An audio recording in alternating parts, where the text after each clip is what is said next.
যোৱা এক বছৰত কেতিয়া কান্দিছিলোঁ মনত নাই। গতিকে হাগ্ৰামা মহিলাৰী যদি ইমানেই খবৰ থাকে মানে মোক কান্দা লাগে তেতিয়াতো বহুত ডাঙৰ কথা। কিন্তু তেখেতেতো নিজৰ দলৰ কথাই বুজি নাপায়, এতিয়া সমাজৰ কথাটোতো নাজানেই।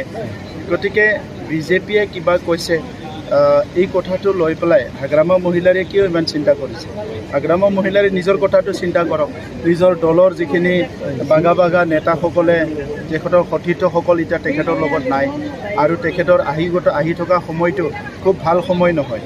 তো এইকাৰণে হাগ্ৰামা মহিলাৰী ডাঙৰীয়াই UPPLৰ কথা বা মোৰ কথা চিন্তা কৰাটো বাদ দি পেলাই নিজৰ কথা চিন্তা কৰিলে আৰু সমাজৰ কথা চিন্তা কৰিলে তেখেতৰ ৰাজনৈতিকভাৱেও লাভ হ'ব, তেখেতৰ ভৱিষ্যত কেৰিয়াৰৰ কাৰণেও। যোৱাবাৰ তেখেতেতো প্ৰত্যেক মাহতে প্ৰত্যেক সপ্তাহতে চৰকাৰ গঠন কৰে, কিন্তু আমি 5 বছৰৰ বাজেট ছেছন কৰি পেলালোঁ আৰু তেখেতে নিজেই লাজ কৰি ভয় কৰি এছেম্বলিতো নাহিল। হাগ্ৰামা মহিলাৰী ইমান পলায়নবাদী মানুহ, ইহঁতৰ ৱৰ্কাৰবিলাক তাক টাইগাৰ বুলি কৈ থাকে।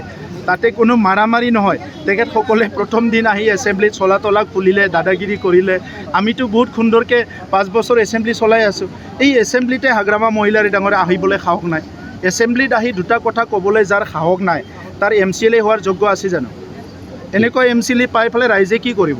এইকাৰণে দেৱাৰগাঁৱৰ ৰাইজে এইবাৰ সিদ্ধান্ত লৈছে হাগ্ৰামা মহিলাৰীক আৰু কোনো কাৰণতে তাতে ইলেকশ্যনত নিজিকায় UPPLে যাকে দিয়ক সেইটোকে দেৱাৰগাঁৱৰ সমষ্টিৰ ৰাইজে জয়যুক্ত কৰাব।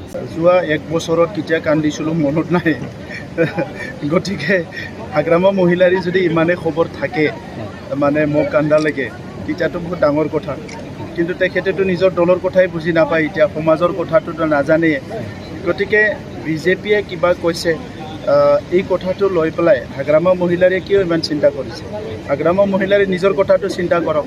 নিজৰ দলৰ যিখিনি বাগা নেতাসকলে তেখেতৰ সতীৰ্থসকল এতিয়া তেখেতৰ লগত নাই আৰু তেখেতৰ আহি থকা সময়টো খুব ভাল সময় নহয়। তো এইকাৰণে হাগ্ৰামা মহিলাৰী ডাঙৰীয়াই UPPLৰ কথা বা মোৰ কথা চিন্তা কৰাটো বাদ দি পেলাই নিজৰ কথা চিন্তা কৰিলে আৰু সমাজৰ কথা চিন্তা কৰিলে তেখেতৰ ৰাজনৈতিকভাৱেও লাভ হ'ব, তেখেতৰ ভৱিষ্যত কেৰিয়াৰৰ কাৰণেও। যোৱাবাৰ তেখেতেতো প্ৰত্যেক মাহতে প্ৰত্যেক সপ্তাহতে চৰকাৰ গঠন কৰে, কিন্তু আমি 5 বছৰৰ বাজেট ছেছন কৰি পেলালোঁ আৰু তেখেতে নিজেই লাজ কৰি ভয় কৰি এছেম্বলিতো নাহিল। হাগ্ৰামা মহিলাৰী ইমান পলায়নবাদী মানুহ, ইহঁতৰ ৱৰ্কাৰবিলাক তাক টাইগাৰ বুলি কৈ থাকে। তাতে কোনো মাৰামাৰি নহয়। তেখেতসকলে প্ৰথম দিন আহি এছেম্বলিত চলা তলা খুলিলে, দাদাগিৰি কৰিলে। আমিতো বহুত সুন্দৰকৈ 5 বছৰ এছেম্বলি চলাই আছোঁ। এই এছেম্বলিতে হাগ্ৰামা মহিলাৰী ডাঙৰীয়া আহিবলৈ সাহস নাই। এছেম্বলিত আহি দুটা কথা ক'বলৈ যাৰ সাহস নাই, তাৰ MCLA হোৱাৰ যোগ্য আছে জানো? এনেকুৱা MCLA পাই পেলাই ৰাইজে কি কৰিব?